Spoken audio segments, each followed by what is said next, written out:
अमित शाह जी उनकी यहाँ सभा हुई है, उन्होंने जो एक अल्फाज यूज किए उखाड़ के फेंकेंगे, इस अल्फाज को आप कैसा देखते हैं? किसको उखाड़ के फेंकेंगे बोले?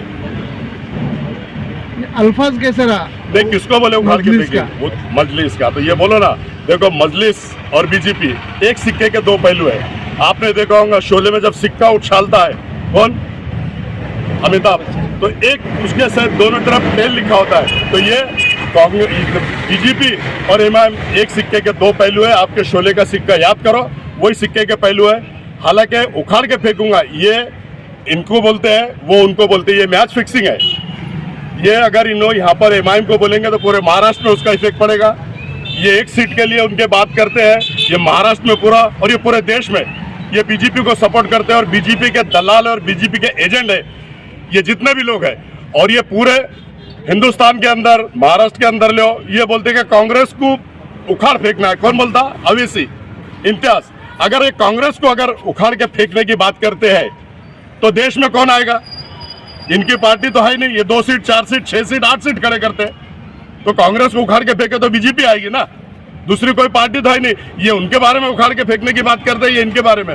तो कांग्रेस को जितना नुकसान पहुंचता है सिर्फ और सिर्फ इम्तियाज जलील की वजह से पहुंचता है। और इम्तियाज जलील बी टीम है और इम्तियाज जलील ने हमेशा बीजेपी का साथ दिया है, बीजेपी की बात करता है, बीजेपी को जिताने की बात करता है। इससे पहले आपने देखा होगा कि हमारे दानवे साहब ने बोला था जब तक हम इम्तियाज जलील को खड़े नहीं करेंगे हम चुन के कैसे आएंगे। कलेक्टर ऑफिस की मीटिंग में बोला था। तो दानवे साहब के सच्चाई जो दिल में थी वो होठों पे आ गई। जब तक के इम्तियाज जलील को खड़े नहीं करते वो चुन के आ नहीं सकते पूरे महाराष्ट्र में और पूरे देश में। तो ऐसी भावना लेकर वो आए थे। ये मैच फिक्सिंग होती, तुम ऐसा बोलो मैं ऐसा बोलूंगा। अभी इससे पहले भी आपने सुने होंगे मेरी गर्दन पे छुरी रख देंगे तो मैं ये नहीं बोलूंगा। अरे तुमको बोला ही किसने बोलने के लिए? तुम्हारी मैच फिक्सिंग होती है, हम ये बोलेंगे तुम ये बोलो। इनको स्क्रिप्ट दी जाती है, ऐसा ऐसा ऐसा बोलना है। ये स्क्रिप्ट के तहत काम करते हैं और ये पूरे देश में मुसलमानों को खत्म करने की बात कर रहे हैं। मॉब लिंचिंग के नाम पे मारा जा रहा है, जानवरों के नाम पे मारा जा रहा है, दाढ़ी के नाम पे मारा जा रहा है, टोपी के नाम पे मारा जा रहा है। ये पूरे देश में अगर आतंक मचा रहा है तो इम्तियाज जलील और उसका सरगना मना रहा है, ऐसा मैं कहता हूँ। आपको ऐसा बोलना है कि एमआईएम जो टीम है ये बीजेपी की टीम है? 101% बीजेपी की भी टीम है ना। फायदा किसको पहुंचा रहे हो बोलो ना आप देख लो ना। आप वो 66 साल से हैदराबाद में पार्टी है, 66 साल में वो 2 खासदार भी वहां खड़े नहीं करते। अब यहाँ क्यों खड़े करते? 5 महाराष्ट्र से, किशनगंज से। अभी उनकी 10 की बात चल रही थी, अब तो बंबई में मीटिंग हुई उनकी, शायद फडणवीस साहब के साथ हुई, मैं ऐसा समझता हूँ। तो 26 डिक्लेयर कर रहे हो, 26 सीट लड़ाएंगे। 26 सीट जब यहाँ उनका कोई है नहीं, जहाँ पार्टी है वहां 2 सीट नहीं लड़ाते, वहां 9 सीट लड़ाते। और यहाँ पर यूपी बिहार में जाके 100 सीट 50 सीट 60 सीट। तो ये मैच फिक्सिंग है, बीजेपी को फायदा पहुंचाने का काम करते हैं। लेकिन आपको एक बात बता दूं आपके माध्यम से कि लोग अब बहुत होशियार हो गए पूरे देश में। तुम बेवकूफ एक बार बना सकते हो, 2 बार बेवकूफ बना सकते हो, बार बार बेवकूफ नहीं बना सकते। अब कौम और मिल्लत पूरी समझ गई। औरंगाबाद के अंदर ही आप देख लो, उनके इतने प्रोग्राम हुए, कई लोग नहीं है। अभी 9 साल से आप लोग देख रहे होंगे कि बाइक रैली निकलती थी उनकी 26 जनवरी को। उन्होंने पूरा उनके शहर अध्यक्ष ने किया, जिला अध्यक्ष ने किया, खुद पेज पे खासदार ने डाला है कि सारे जिले से और सब जगह से लोग आओ। एक भी बाइक ना जिले से आई, ना शहर से आई, ना कहीं से आई। उनकी रैली टाइट फिश हो गई। अब उनके पैर के नीचे की जमीन खिसक गई, लोग समझ गए, कहीं भी लोग आने को तैयार नहीं है। आपने देखा होगा दारुसलाम की 3 मीटिंग, वहां भी लोग आए नहीं। कटकट गेट पे हालत हाजरा पे मीटिंग ली, वहां पर 50 लोग नहीं है। उन्होंने भड़कल गेट पे बाबा साहब के पुतले के पास में पटाखे फोड़ने का प्रोग्राम रखा, वहां पर पब्लिक और लोग तो छोड़ो, उनके 23 पदाधिकारी और नगर सेवक नहीं आए। मेरे मोबाइल में उनके साइन से 23 लोगों को उन्होंने निकाल दिया। अब उनके लोग भी उनको नहीं पूछ रहे हैं। तो आम जनता तो अब उनको उनकी जगह बताएंगे। कौम और मिल्लत ने शहर पे सर पे लेके नाची है ना, तो पैरों तले रोंगने का टाइम आ गया और इम्तियाज जलील पैरों तले रोंगे जाएगा, ऐसा मैं कहता हूँ। इम्तियाज जलील कह रहे हैं क्या उस सभा में सबसे ज्यादा टारगेट है ना एमआईएम कुछ किया गया, क्या कहना है इस पे? वो एमआईएम को टारगेट नहीं किया, एमआईएम के बारे में वो बोलेंगे और वो एमआईएम के बारे में बोलेंगे तो ही बीजेपी जीत के आएंगे ना। ये मैच फिक्सिंग है। और उन्होंने महाविकास आघाड़ी को भी टारगेट किया ना, लेकिन उसके बारे में चर्चा हो रही नहीं, चर्चा इसके बारे में हो रही। एक खासदार उसके बारे में चर्चा हो रही, ये कितनी शर्म की बात है। एक खासदार के बारे में बोला जा रहा है इनकी मैच फिक्सिंग होती है।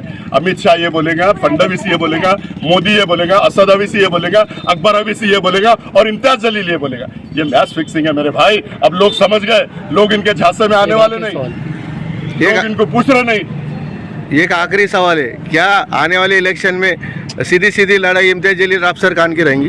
देखो, सीधी सीधी लड़ाई चंद्रकांत खैरे और अफसर खान की, ऐसा मैं समझता हूँ। इसके पीछे लोग है नहीं, ये रेस में भी नहीं है।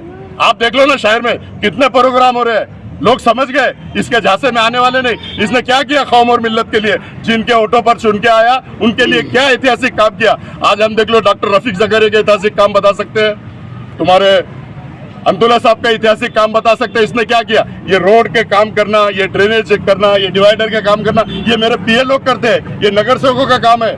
इसने कोई बहुत बड़ा स्कूल बनाया, बहुत बड़ा कॉलेज बनाया, बहुत बड़ा शादी खाना बनाया, मैं समझता हूँ कुछ भी नहीं बनाया। इसने ऐतिहासिक काम जिससे कौम और मिल्लत को फायदा पहुंचे। एक भी काम आप बता दो, मैं गुलामी कर दूंगा। एक भी काम इसने नहीं किया, सिर्फ अपना घर भरने का काम किया। अपनी प्रॉपर्टी 1500-1600 2000 करोड़ की कर लिया। लंदन में प्रॉपर्टी करा, दुबई में प्रॉपर्टी करा, बंबई में प्रॉपर्टी करा, नासिक में प्रॉपर्टी करा, पुणे में प्रॉपर्टी करा, औरंगाबाद में सिर्फ इसने अपना घर भरा। आपने देखा होगा जालना रोड का इशू और आवाज उठा के 5-7 करोड़ लिया, खामोश बन गया। अब आपने देखा होगा यहाँ पर आवाज उठाया उसने शेंद्रा का, उसमें भी गांधी जी आएंगे, गांधी जी का बंडल आ गया, मुंह बंद हो जाता। हर जगह मैनेजमेंट करता है, हर जगह मैनेज हो जाता है।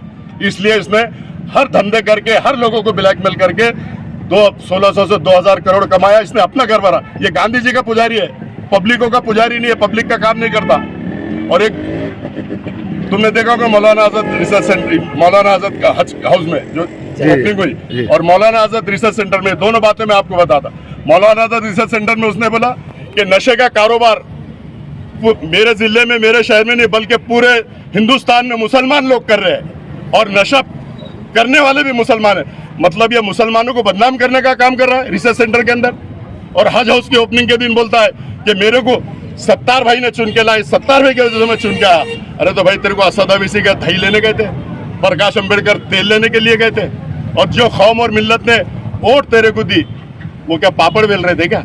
उन्होंने चुन के ले लाया तेरे को, 70 भाई ने चुन के लाया, जबकि उनका मतदार संघ भी यहाँ नहीं आता। वो कैसे चुन के लाएंगे? हम उनकी बुराई नहीं कर रहे, हमारे भाई है, लेकिन गिराक देख के पूड़ी बांधता है खासदार, गिराक देख के पूड़ी बांधता है। इसलिए 70 भाई को वहां पर बोल रहा उन्होंने चुना के लाए। अब तो लटक भी का उल्टा, तो चुन के नहीं आता क्योंकि तूने कौम और मिल्लत के काम ही नहीं किया।